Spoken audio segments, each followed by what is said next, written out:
आपका शिवनारायण यादव के पुत्र, नायक डी के रहने वाले, जिनके पुत्र आशीष यादव, ऐसा लिखा हुआ मिल रहा है, जिन्होंने दिल्ली में 3 गोल्ड मेडल बॉडी बिल्डिंग और फिटनेस में हासिल किया। तो ऐसा कि परों को खोल, नजर को उठा, जमाना उड़ान देखता है।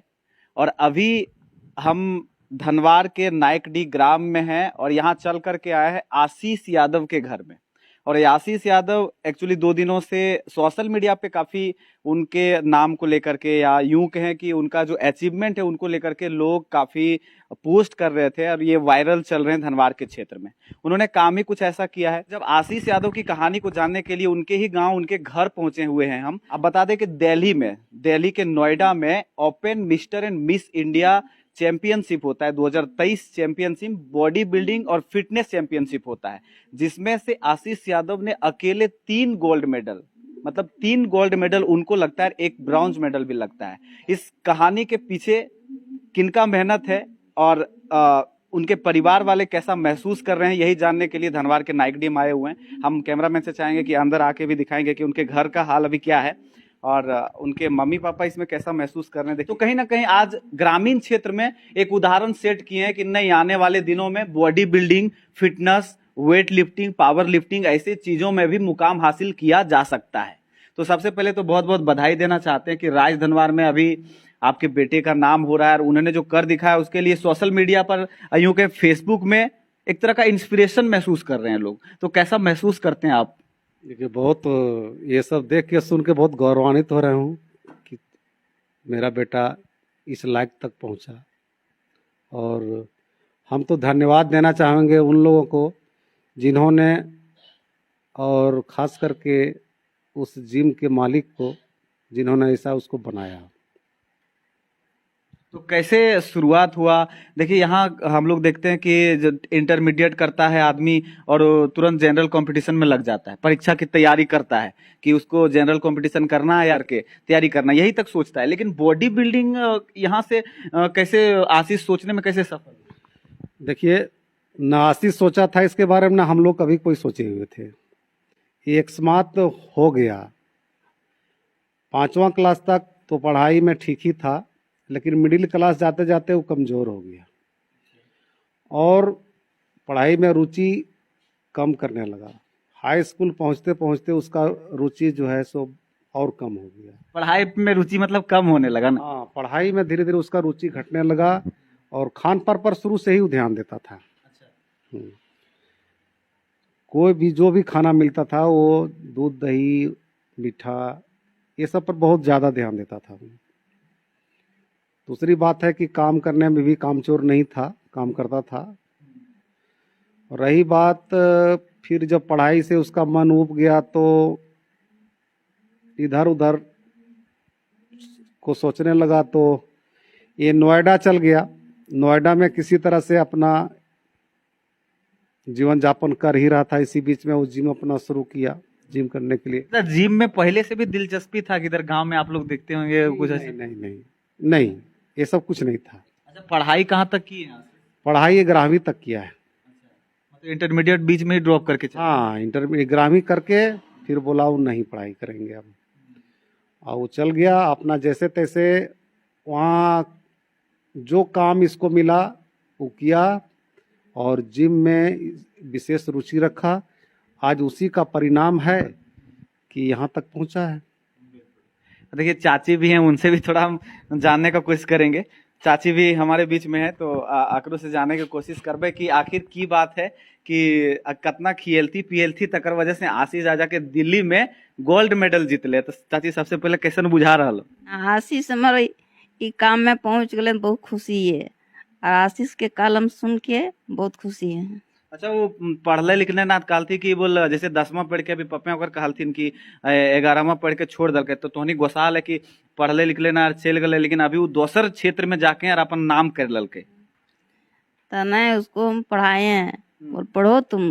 वो बोला मम्मी आप हम नहीं पढ़ाएंगे, जो नहीं पढ़ाएंगे हम अपना काम करेंगे बाहर में, जो बाहर में। तो अभी आशीष फोन किया आपको? हाँ। क्या बोला? वो जब गोल्ड मेडल लगा तो कुछ बोला? बोल क्या मम्मी खुश है क्या नाराज है? वो बहुत खुश है, ये बहुत खुश है। तुम काम यही करो और अच्छा से रहो और अच्छा से हम लोग को ही रखो। तब शादी उदी कर रहे हैं कि नहीं? शादी करेंगे। ताकि मम्मी लोग क्या होती है कि मतलब लड़का लोग का शादी के लिए ज्यादा परेशान होती है।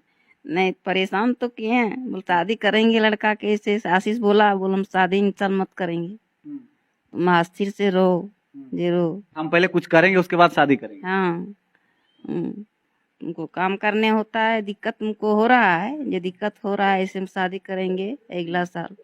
जो काम में लगे हैं वो हमको करने दो। अच्छा, तो देखिए आशीष की मम्मी थी और पापा भी हैं और थोड़ा सा बात करेंगे। क्या होता है ना दोस्तों, इसलिए हम यहाँ पे आए क्योंकि हमारे राजधनवार क्षेत्र में या यूं कहें झारखंड के ग्रामीण इलाके में इन चीजों को लेकर के, चाहे स्पोर्ट्स सेक्टर हो, चाहे ये जो तमाम चीजें हैं जहां पर आदमी जाकर के अपने आप को एक अलग दुनिया में महसूस करता है, अलग दुनिया में जाकर के सफलता हासिल करता है, उसको लोग कम तवज्जो देते हैं। समाज के आदमी उसको कम आंकता है क्योंकि थोड़ा सा अशिक्षा भी है इसमें। लेकिन आज बदल रहा है टाइम और जनरेशन चेंज होने के साथ साथ लोग हर विभाग में जा रहे हैं और हमारे राजधनवार के एरिया के लोग भी हर विभाग में जाके कीर्तिमान हासिल कर रहे हैं। अब देखिए ये एक उदाहरण सेट होता है कि उन्होंने पढ़ाई छोड़ दिया, तो उस वक्त तो हो सकता है कि आपको बहुत ज्यादा आलोचना भी सुनना पड़ा होगा। हाँ, घर गांव समाज रिश्तेदार कि एक बेटा को पढ़ा रहे हैं दूसरा को नहीं पढ़ा रहे हैं, इस तरह की तो आलोचना का सामना करना पड़ा। बहुत तरह की बातें लोग बोलते थे, तो हम तो चुपचाप थे कि अब देखें बेटा मेरा क्या करता है। और हम तो ये जानते थे कि जिसको जो रुचि है वही करेगा। आप लाख कोशिश कर लो कि हम इसको इंजीनियर बनाएंगे, लेकिन अगर वो नहीं चाहेगा तो नहीं बनेगा। अभी देखिए चाचा, क्या होता है कि नौकरी का उम्मीद गार्जियन लोग थमा देता है कि तुमको डॉक्टरे बनना है, इंजीनियर बनना है, तुमको बैंक पीओ बनना है, तुमको सरकारी नौकरी निकालना है तो निकालना है, उसको मन में बैठा दिया। तो उसको क्या मैसेज देना चाहते हैं, आपको कैसा अनुभव लगा? बच्चे के ऊपर, बच्चे के भविष्य के लिए बच्चे के ही उसको निर्णय लेना है कि हमको क्या करना है। अगर गार्जियन निर्णय लेते हैं, उसका पेरेंट निर्णय लेते हैं तो गलत हो जाता है। इसलिए सब कुछ बच्चे के ऊपर छोड़ दिए। बच्चा जिस क्षेत्र में जाना चाहे, गार्जियन को उसी क्षेत्र में जाने के लिए उसको प्रेरित करे, उत्साहित करे, उसको प्रोत्साहित करे। तो क्या अभी आप ऐसा महसूस आपको हो रहा है? क्योंकि गौरवान्वित महसूस हो रहा हूँ, मुझे लग रहा है कि हाँ मेरा बेटा कुछ किया अब, और आगे भविष्य में अगर वो ध्यान दिया और वो सबों का साथ रहा, खास करके मैं उस जिम वाले को ही धन्यवाद देना चाहता हूँ जिन्होंने उसको तैयार किया। तो देखिए ये कहानी है और ये इनकी घर है, आप देख सकते हैं एक माहौल होता है। आपको एक चीज बता दें कि जैसे आशीष के पापा ने कहा कि वो खान पान में भी शुरू से अब इतना ज्यादा ये थे कि हर चीज को, उनका डाइटिंग के बारे में भी थोड़ा चर्चा करेंगे। घर के माहौल में देख सकते हैं, यहाँ पे एक दुधारू गाय आप देख सकते हैं।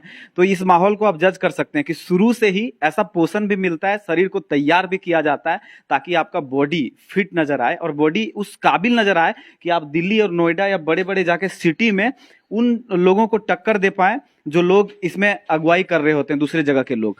तो अच्छा डाइट के बारे में, अच्छा जब आशीष कभी घर आते हैं तो क्या क्या खाते हैं बताइए। ज़्यादा दूध दही और घर में दूध होता है तो उसका छेना फाड़ के तरह तरह की मिठाई बना के खाता था वो। इतना दूध मतलब एक बार में पी जाते हैं? वो लगभग 3 लीटर दूध पी जाता था एक बार में। और इधर जितना भी दही हो गया या अंडा हो गया, ऐसा भी प्रोटीन वाला डाइट कितना खाता?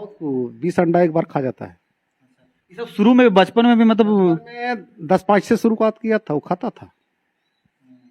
अभी भी आप देखेंगे आशीष के फोटो को तो वहां पे उनका 6 फीट तक हाइट है, एक अच्छा खासा, और मेंटेन करके। चलिए आने वाले टाइम में ये राजधनवार का इलाका नाइक डीव गांव में हम हैं और आशीष के घर में हैं, तो ये एक उदाहरण सेट होता है कि भाई सिर्फ सरकारी जॉब ही नहीं होता है, सरकारी नौकरी ही नहीं होता है जिसमें लोग अपने आप को सिद्ध करें, बल्कि अन्य आयाम है जीवन के, अन्य सेक्टर हैं जहां पर भी जा करके आप अपने काबिलियत को सिद्ध कर सकते हैं, अपने गांव के, अपने कबीले के, अपने मोहल्ले के, अपने प्रखंड के, अपने राज्य के, अपने देश का नाम रोशन कर सकते हैं। तो ये गौरव का पल है यहाँ के लिए।